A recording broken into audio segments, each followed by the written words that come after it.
Development జరుగుతుంది, ఉద్యోగాలు వస్తాయి, ఇచ్చిన మాట నిలబెట్టుకుంటాం. పేద ప్రజలకు అన్యాయం జరిగినటువంటి అసైన్ భూములు, ఇందిరమ్మ ఇచ్చినటువంటి దున్నేవాడికి భూములు కూడా మీరు తీసేసుకున్నారు. దొరలకే లాభం చేసిండ్రు. ఏ పేదవానికి చేసిండ్రో చెప్పండి. మీకు అవసరం ఉంటేనేమో ఇక్కడ తిడతారు, పోయి నరేంద్ర మోడీ దగ్గర పోయి దండ పెట్టుకుంటారు. మేము అట్లా చేయలే. ఇవాళ రాహుల్ గాంధీ గారు కూడా కన్యాకుమారి నుంచి కశ్మీర్ కాక ఇప్పుడు న్యాయ యాత్ర తిరుగుతున్నాడు. ప్రజల పక్షాన ఉండాలనేది మా పార్టీ ఆలోచన. ఓడిపోయినా మేము తప్పనిసరిగా సెక్యులర్ సిద్ధాంతాన్ని నమ్ముకున్నటువంటి వాళ్ళం. ఈ భారతదేశంలో స్వాతంత్రం రావడానికి హిందూ, ముస్లిం, సిక్, ఇసాయి అందరు కలిశారు. ఇక ఆయననేమో నరేంద్ర మోడీ చూస్తూ ఎక్కడ చూడు బోర్డులు పెడతా ఉన్నాడు. ఏదో వాళ్ళ ఇంట్లో పెళ్లి అయినట్టు, వాళ్ళ కొడుకు ఏది పెళ్లి జరుగుతున్నట్టు పెద్ద పెద్ద. అరే దేవుని దగ్గరికి అందరం పోతాం రా బాబు. మాకు పిలిస్తే బరాబర్ దేవుని దగ్గర పోతారు, సాయిబాబా దగ్గర పోతారు, వెంకటేశ్వర స్వామి దగ్గర పోతారు. రాముడు అంటే నా పేరే హనుమంతుడు. నాకంటే భక్తి ఎవరికి ఉన్నదిరా బాబు. భగవంతుడు అయోధ్యలోనే ఉన్నాడు రా నాయన. యావత్ భారతదేశంలో ప్రతి పేదవాడి హృదయంలో ఉన్నాడు రాముడు. ఆ రాముని పెట్టుకొని ఓట్లు తీసుకోవాలని చూస్తున్నారు. ఎందుకంటే మీరు డెవలప్మెంట్ ఏం చేయలే. 2 కోట్ల ఉద్యోగాలు ఇవ్వలే. బ్లాక్ మనీ నుంచి 15 లక్షలు ఇస్తాన్నారు, అది ఇవ్వలే. ఆఖరుకు పబ్లిక్ సెక్టార్ పండిట్ జవహర్లాల్ నెహ్రూ పెడితే దాన్ని కూడా ప్రైవేట్ అదానికి అంబానీకి చేస్తున్నారా లేదా?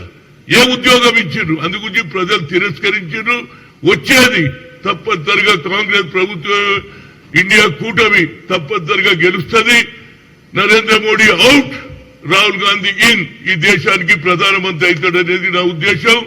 దాంతో పాటు రాజీవ్ గాంధీ గారి పేరు మీద గత 16 ఏళ్ల నుంచి రాజీవ్ గాంధీ ఇంటర్నేషనల్ 1920 టోర్నమెంట్ జరుగుతుంది.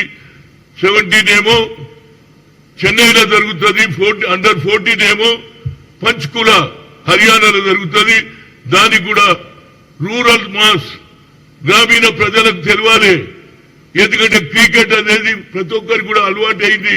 క్రికెట్ చూసి రూరల్ పిల్లలు కూడా గిల్లిదండు పనిచేసి క్రికెట్ ఆడాలనే ఉద్దేశంతో ఫేస్బుక్ లో రాజీవ్ గాంధీ T20 చైర్మన్షిప్ అనేది ఫేస్బుక్ లో పెట్టాం, ట్విట్టర్ లో పెట్టాం. ప్రతి ఒక్కరు కూడా ఏ గ్రామంలో, చిన్న గ్రామంలో ప్రతి దగ్గర రాజీవ్ గాంధీ ఇచ్చిన సెల్ ఉన్నది.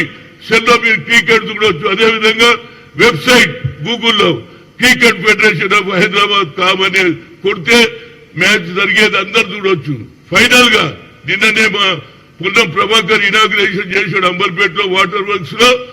ఫైనల్ గా లాల్ బహదూర్ స్టేడియం సాయంత్రం 5 గంటలకు జరుగుతుంది. దాన్ని కూడా ప్రతి ఒక్కరు కూడా రావాలని చెప్తున్నా. ప్రతి ఒక్కరు కూడా ఈ వెబ్సైట్ ద్వారా మీరు చూడొచ్చు. ప్రతి పిల్లగాడు కూడా, ప్రతి పౌరుడు, ప్రతి గ్రామాలు ఉండే నిరుపేదలు కూడా సెల్ ఫోన్ల ద్వారా క్రికెట్ చూసి వాళ్ళు కూడా మంచి స్థాయికి రావాలి, ఇండియాకు ఆడాలి. ఏ విధంగానైతే మొహమ్మద్ సిరాజ్ ఆటో రిక్షా నడిపించే వాళ్ళ తండ్రి ఇవాళ ఇండియాకు ఆడుతున్నాడు. అది కూడా మీరు అందరూ కూడా ఈ వెబ్సైట్ ద్వారా మరొకసారి ఫేస్బుక్ లో రాజీవ్ గాంధీ T20 ఛాంపియన్షిప్ అంటే వస్తుంది, ఫేస్బుక్ లో వస్తుంది, ట్విట్టర్ లో వస్తుంది. అదేవిధంగా వెబ్సైట్ గూగుల్లో cricket federation of Hyderabad com అని కొడితే మీరు కూడా చూడొచ్చు.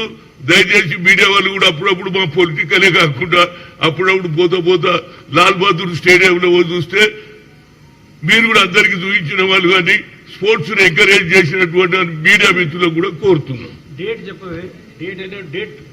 21st ఫైనల్ ఆల్రెడీ నిన్న స్టార్ట్ అయింది. 21 జనవరికి మన రేవంత్ రెడ్డి గారు ముఖ్య అతిథిగా వస్తారు. Prize distribution. ఇవాళ శివ అనే పిల్లవాడు హైదరాబాద్ లో ఆడే పిల్లవాడు నిన్న 170 రన్లు చేశాడు. ఇవాళ 125 రన్లు చేశాడు శివ అనే పిల్లవాడు. అది కూడా శ్రీలంకను ఓడగొట్టారు. కనుక మన దగ్గర కూడా టాలెంట్ ఉన్నది పేద ప్రజల దగ్గరికి అనేదే నా ఉద్దేశం.